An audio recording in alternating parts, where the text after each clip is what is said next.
Season's greetings, Interior Alaska. Joe Cook here in the sports seat for you, and I hope you had a wonderful Christmas holiday.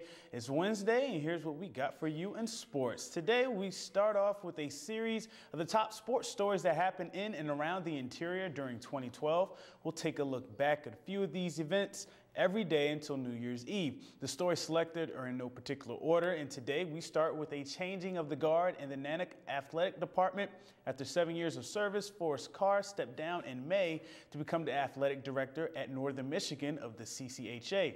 In June, Scott Jerome, the Nanook's cross-country skiing coach, served as the interim AD for a few months until August 31st, when Dr. Gary Gray was selected out of 100 applicants to become the current athletic director at UAF. We take a look back. The thing that I'm most proud about is the stability that's in place right now. I think we have a really good staff, and all the coaches that are here are going to be successful over the next few years, and our administrative team's been together for a number of years, and everyone knows what they're doing and their roles, so it's going to be an easy transition. Somebody's going to be able to come in here and take it to the next level, and I'm proud of that, and it's going to be fun to watch them be successful, and you know, I'll always be a Nanook, and I'll always follow it and always cheer for the team, so that's what I look forward to. I can tell there's a lot of energy, there's a lot of potential and opportunity, and we're going to do everything we can to maximize that.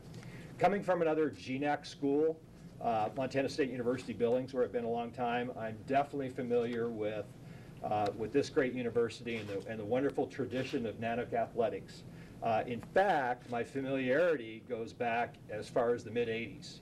So I am not new to competing against Nanooks, and now it'll be great to be a Nanook and be the next athletic director. He knows how to grow revenues for the program, knows how to grow the program, and that's why we want him here. We wanted someone with experience, someone who understood the D2 experience, that it's about the student in student-athlete as well as about the athlete in student-athlete. He's been a tenured faculty member, and I think will help us explain to the faculty why it is that athletics is important to UAF, that it makes a difference in our graduation rates. The students who come make a difference in the energy for on-campus students and in our connection with the community. As we continue our Interior Sports 2012 year in review, we pause to highlight one of our Olympians. The 2012 Olympic Games in London was a great showing for a few decorated Interior. To take a look at the success of former Nanook Jamie Byerly Gray. Gray was an NCAA champion in air rifle in 2003 and in small bore in 2006 for the Nooks. This former Nanook shooter was determined to medal at the London Games and did exactly that and set a record along the way. Gray did not medal in the 2008 Beijing Games with 4th and 5th place finishes. This year, Gray redeemed herself outright, shooting an Olympic record 687.5 points to claim the gold and her first career Olympic medal in London in the 50-meter rifle 3 position event.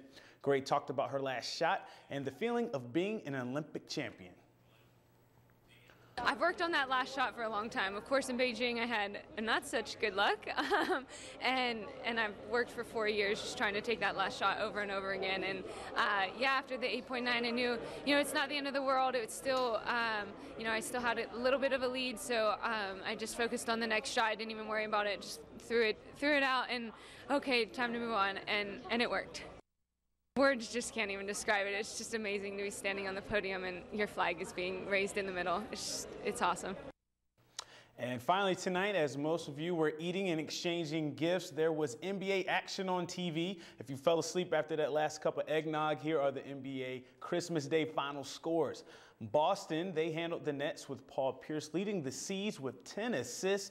Go figure, with Rajon Rondo running the point there. The NBA's top scorers, Kobe Bryant and Carmelo Anthony, both dropped 34, but the Lakers would win. In the big game, the Heat get their 5th straight win against the rival Thunder. And the Rockets, they were matadors, beating the Bulls 120-97. And the Clippers, quiet as kept, have won their 14th straight game, winning 112-100 over the Nuggets. They have the best record in the league at 22-6. And that'll wrap up things for sports this Wednesday evening. Thanks for rocking with me for a little while. Be sure to catch up on KTVF 11 Sports Highlights on our YouTube page. Just search KTVF 11 Sports, subscribe, and check out our videos. Or you can log on to webcenter11.com and watch videos right on our sports page. As always, stay cool, Alaska. Mike Schultz has your full weather forecast coming up next, and we'll catch you next time.